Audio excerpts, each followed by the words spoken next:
তুমি কি লজ্জা পাচ্ছ আমার দিকে তাকাচ্ছ না যে? বসে যে আপনার সামনে বসতে লজ্জা করছে, একটু নার্ভাস তো। আপনি আমার গহনাগুলো তুলে দিতে একটু সাহায্য করবেন? হ্যাঁ পারবো।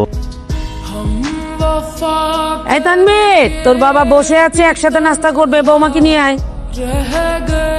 বসো মা, আমার পাশে বসো।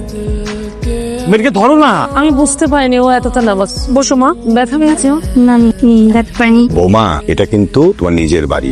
নিজের বাড়িতে এত নার্ভাস থাকলে হবে? এই যুগে মেয়ে এমন হয়? হ্যাঁ, এইনের কিছু নাই ভাই, তুই যে স্টার্ট করছিস সেটা ইম্পর্টেন্ট। কিরে মামা, কি অবস্থা? এই কিরে, বিয়ে করলি, দাওয়াতও দিলি না, ভাবের কি অবস্থা? মানে এই খোঁচা দেওয়ার অভ্যাস তোর গেল না? দাওয়াত পাবি, বিয়ে যখন করছি ধুমধাম করে আয়োজন করি, ভাই যাবি। ভাই একটা পুরুষ মানুষের সব থেকে বেস্ট টাইম হচ্ছে বিয়ের পরে, আর আমি আমার লাইফের সব থেকে বেস্ট টাইমটাই কাটাইছি। তো ভাবি এত ভালো এরকম মেয়ে হয় না ভাই। কি বলিস, এই যুগে এমন মেয়ে আছে নাকি? আছে ভাই, বিয়ের পর থেকে তোমার একটা সেকেন্ডের জন্য ছাড়া সব সময় আমার সাথে সাথে থাকে। এই বাসার রাতে তো আমরা সব গল্প করেই সারা রাত কাটাই দিচ্ছি। আপনার কি কাজে কোনো হেল্প লাগবে? শুধু হেল্প করলে চলবে? এখন থেকে পুরো সংসারের দায়িত্ব তোমাকে নিতে হবে। কাজ শুরু করো, ভুল হলে আমি দেখিয়ে দিব। তোমার শ্বশুর কোথায় আছে খোঁজ নাও, আগে জিজ্ঞেস করো গরম পানি লাগবে কিনা। জি আচ্ছা।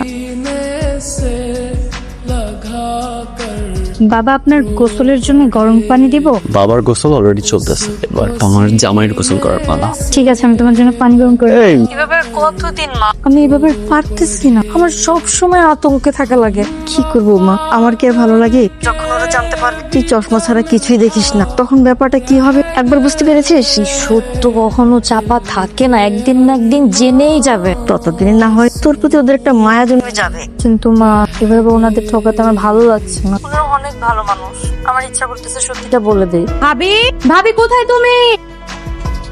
ভাবি এখানে কি করো? আপনি জান না এখনো? আমি শ্বশুর বাড়িতে যাবো পরশুদিন। ভাবি ঠিক মতো ঘুমাও, তা না হলে পাগল হয়ে যাবো। তাড়াতাড়ি চলে আসো ভাবি, আসো। জানো শালা, অ্যারেঞ্জ ম্যারেজ নিয়ে আমার সবসময় একটা ভয় কাজ করতো। চিনি না জানি না তার সাথে সারাটা জীবন একসাথে থাকা। তুমি আমার লাইফে আসার পর থেকে না আমার এই ভুল ধারণাটা একদম ভেঙে গেছে। আমি অনেক লাকি যে তুমি আমার লাইফে আসছো। তুমি আমাকে যে বিশ্বাস করো, ভালোবাসো, কিন্তু আমি তোমার এই বিশ্বাসের মর্যাদা রাখতে পারলাম না। তখনও কি তুমি আমাকে এরকমই ভালোবাসবে? কাউকে মিথ্যে বলে হাসানোর থেকে সত্য বলে কাঁদানোটা অনেক ভালো। মিথ্যে দিয়ে কোনো কিছু চিরস্থায়ী হয় না শায়লা। তুমি যদি এরকম কখনো করো আর আমি যদি সেটা জানতে পারি, একসাথে আর টাকা হবে না। কোথায় যেন একটা সমস্যা আছে। এই বাড়িতে আসার পর থেকে আমি গিয়ে ওর সাথে কথা বলে আসছি, ও একবারও আসে নাই আমার সাথে কথা বলার জন্য। কাজকর্ম করে কেমন জানি এলোমেলো। আমি ব্যাপারটা লক্ষ্য করেছি, একদিকে টাক দিয়ে অন্যদিকে চলে যায়। সারাদিন তো ঘরের ভেতরেই থাকে। ওই একবারই তো কিচেনে এসেছে, আর আসেনি সারাদিন। আচ্ছা মা, তানভীর কিছু বলে না? আমি যে মা ঘরে আছি সেটাই তো আমার ছেলে ভুলে গেছে। আমি চেহারাই দেখি না ও সারাদিনে। এখন তো শুরু মা, দেখো আস্তে আস্তে কি হয়।